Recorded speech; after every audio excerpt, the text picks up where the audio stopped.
I want to talk about Joe Hill, the man who never died. A lot of people have heard of him, but very few people know the true story of his life.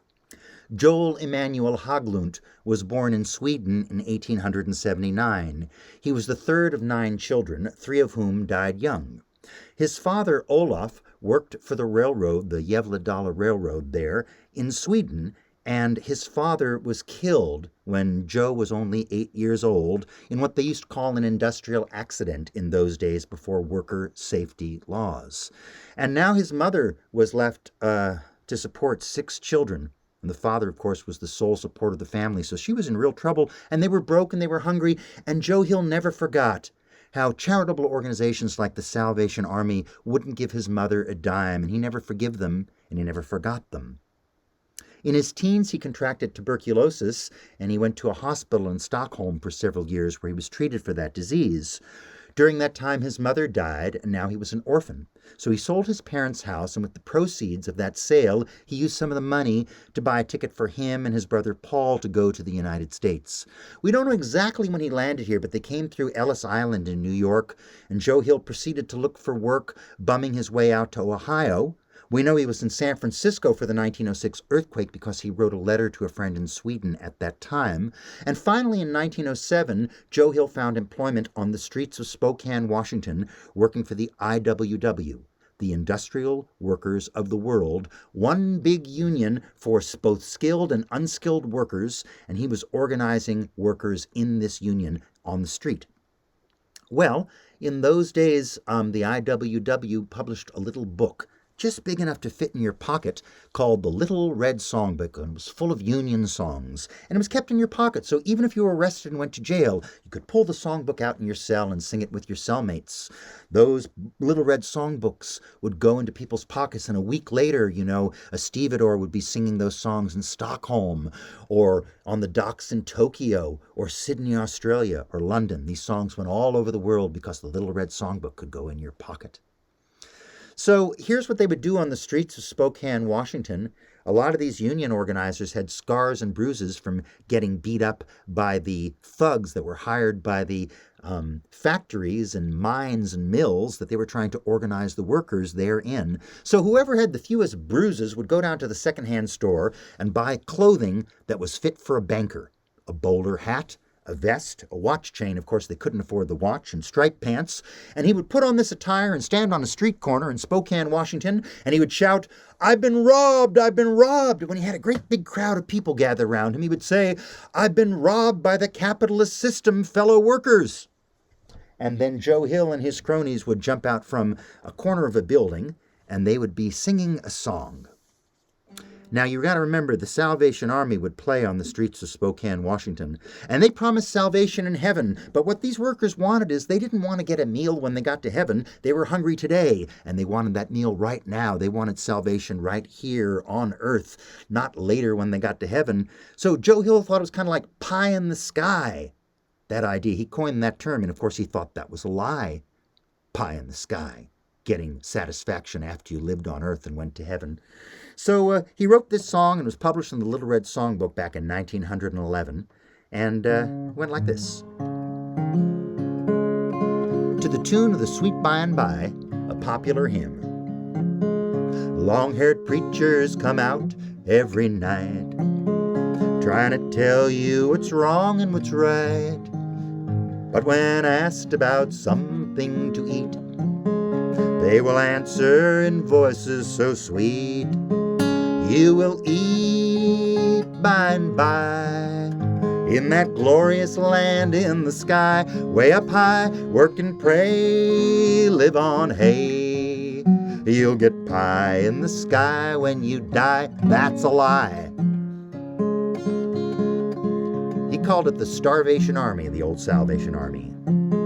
And the Starvation Army, they play, and they roll and they thump and they pray. When they've got all your coins on the drum, they will tell you when you're on the bum that you will eat by and by in that glorious land in the sky. Way up high, work and pray, live on hay.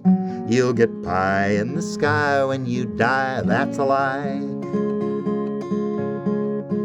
Holy rollers and jumpers come out, and they roll and they jump and they shout. Give your money to Jesus, they say, and you'll eat on that glorious day. But you will eat by and by in that glorious land in the sky. Way up high, work and pray, live on hay. You'll get pie in the sky when you die, that's a lie. If you work hard for country and wife, trying to get something good in this life, you're a sinner and a bad man, they tell. When you die, you will sure go to hell. But you will eat by and by in that glorious land in the sky. Way up high, work and pray, live on hay. You'll get pie in the sky when you die, that's a lie. Working folks of all countries unite. Hand in hand we for freedom will fight. When this world and its wealth we have gained, to the grafters we'll sing this refrain, that you will eat by and by, when you learn how to cook and how to fry. Chop some wood, it'll do you good, and you'll eat in that sweet by and by, that's no lie. Joe Hill. Well, the concept of wage slavery is a pretty simple one. Wage slavery means that people will work for whatever wage the most desperate person will work for. Whoever is the poorest, most recently arrived immigrant in the most desperate situation, out of desperation will work for the lowest wage, and that brings everybody else's wage down, unless you're in a union. If you're in a union, then the union can collectively bargain for you and make sure that you're getting a living wage for all people, even the most desperate workers. So here's one that was published in the Little Red Songbook in 1913, and Joe Hill wrote this to a parody of another popular hymn published in 1899, Louis E. Jones's Power in the Blood, and of course, Joe Hill called this one Power in the Union.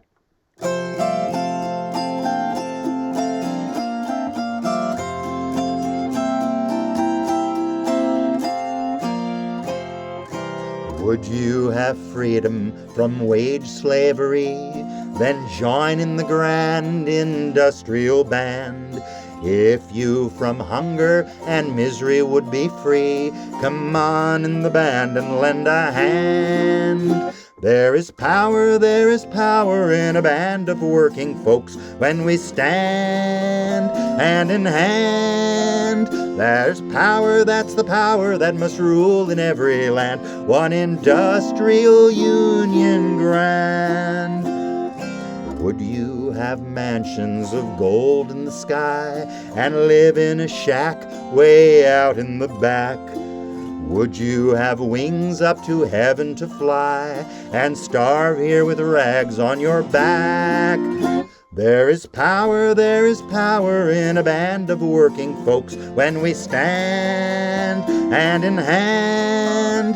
That's the power that must rule in every land. One industrial union grand. If you've had enough of the blood of the lamb, then join in the grand industrial band. If for a change you'd prefer eggs and ham, come on in the band and lend a hand. There is power in a band of working folks when we stand hand in hand. That's the power that must rule in every land. One industrial union grand. Come all ye workers from every land and join in the grand industrial band. then we our share of this earth will demand. Come on in the band and lend a hand. There is power in a band of working folks when we stand hand in hand. That's the power that must rule in every land. One industrial union grand. One industrial union grand.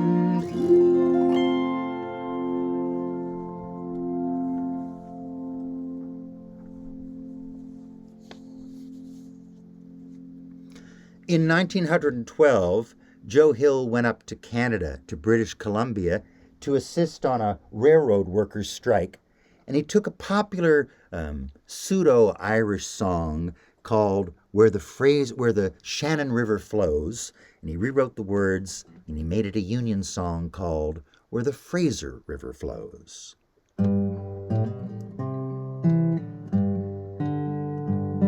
Fellow workers, pay attention to what I'm gonna mention, for it is the fixed intention of the workers of the world that we should all be ready, true-hearted, brave, and steady, to rally round the standard when the red flag is unfurled.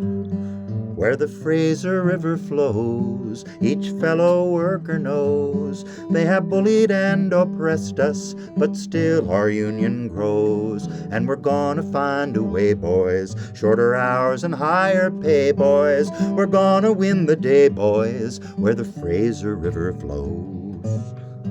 Now these gunny sack contractors have all been dirty actors. They are not our benefactors, each fellow worker knows. But we've got to stick together in foul or sunny weather, and we'll show no white feather where the Fraser River flows.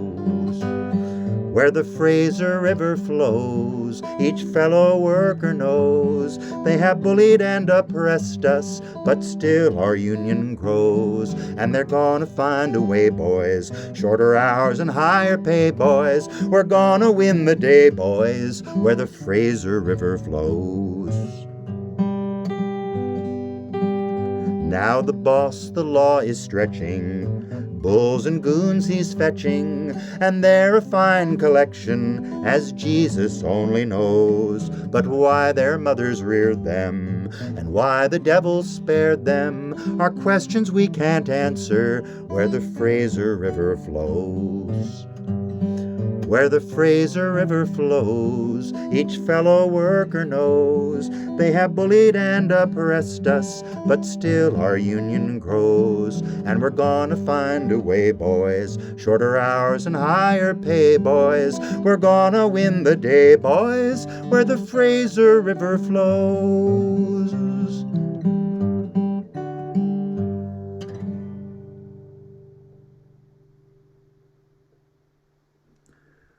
Well, back before World War I, things were, I guess it would be kind of familiar to people today. 60% of the wealth was possessed by 2% of the population, and half of the people in the United States were living at near starvation levels. In modern times, you'll hear socialism bandied about and talked about during election time, that it's a very bad thing and it would be very terrible if a socialist candidate were elected. But I remind you, in the 1912 election, 108 years ago, Eugene V. Debs got over 1 million votes back in the days when there were less than 100 million people in the United States. And in that same election, 18 mayors in major United States cities were elected running on the Socialist Party ticket. In 1914, by then, Joe Hill found that he couldn't get any work on the West Coast. Everybody knew he was an I.W.W. organizer, and they didn't want to hire anybody who had anything to do with the unions, especially the organizers. So he bummed his way out to Salt Lake City, Utah in 1914, looking for work. And a couple of months after he got there, a man named John G. Morrison, who was a shopkeeper and a former policeman, staunchly anti-union, as all the police were in Utah 100 years ago, John G. Morrison's shop was robbed, and both he and his son were shot dead. And the same night that robbery happened, Joe Hill coincidentally showed up at a doctor's office with a bullet wound in his chest. He told the doctor that he'd been in a fight over a woman with another man and had come to pistols. Well, the doctor sewed up his wound, but after he left, he saw in the newspaper that they were offering a $500 reward for the person who had murdered John G. Morrison. And so the doctor wanted that reward, and he picked up the phone, and he called the police in Salt Lake City, and he turned Joe Hill in.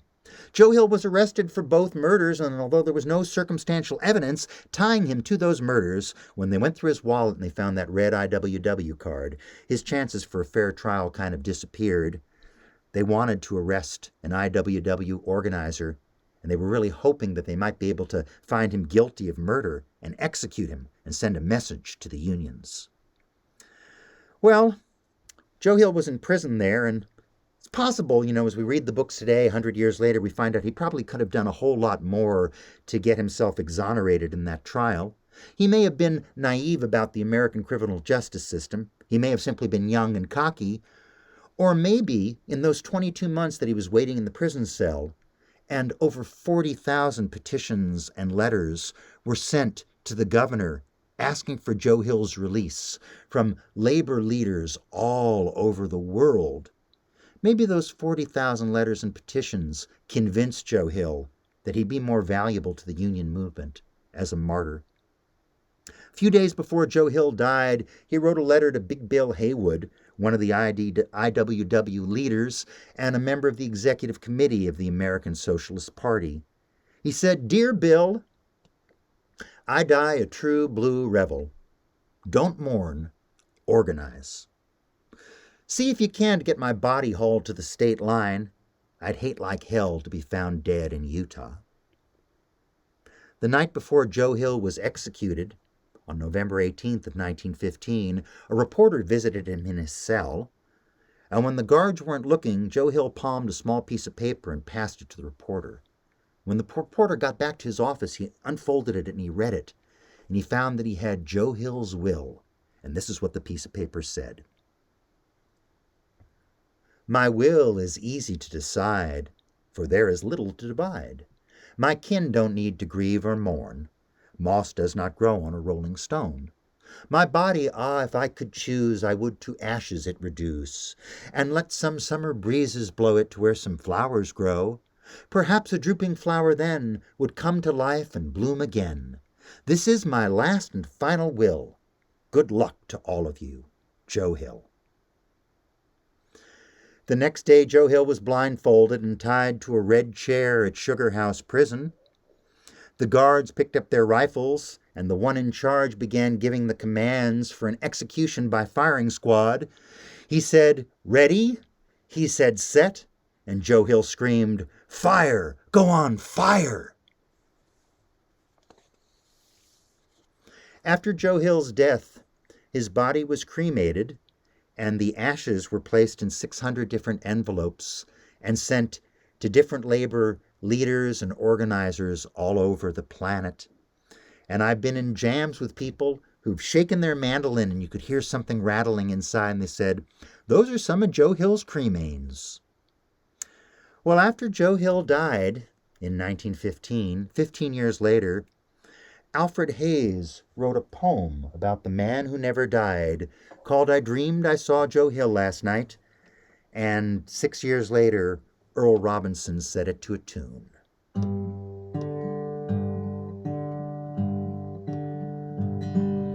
I dreamed I saw Joe Hill last night, alive as you and me. Said I, "But Joe, you're 10 years dead." "I never died," said he. "I never died," said he. "In Salt Lake, Joe, by God, says I, him standing by my bed. They framed you on a murder charge," says Joe, "but I ain't dead." Says Joe, "But I ain't dead. The copper bosses killed you, Joe. They shot you, Joe," says I. "Takes more than guns to kill a man," says Joe. "I didn't die," says Joe, "I didn't die." And standing there as big as life and smiling with his eyes, says Joe, "What they forgot to kill went on to organize, went on to organize." Joe Hill ain't dead, he said to me. Joe Hill ain't never died. Where working people organize, Joe Hill is by their side. Joe Hill is by their side.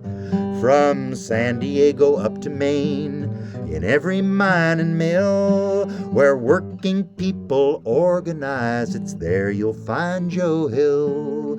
It's there you'll find Joe Hill. Oh yes, I dreamed I saw Joe Hill last night, alive as you and me. Said I, but Joe, you're 10 years dead. I never died, said he. I never died, said he.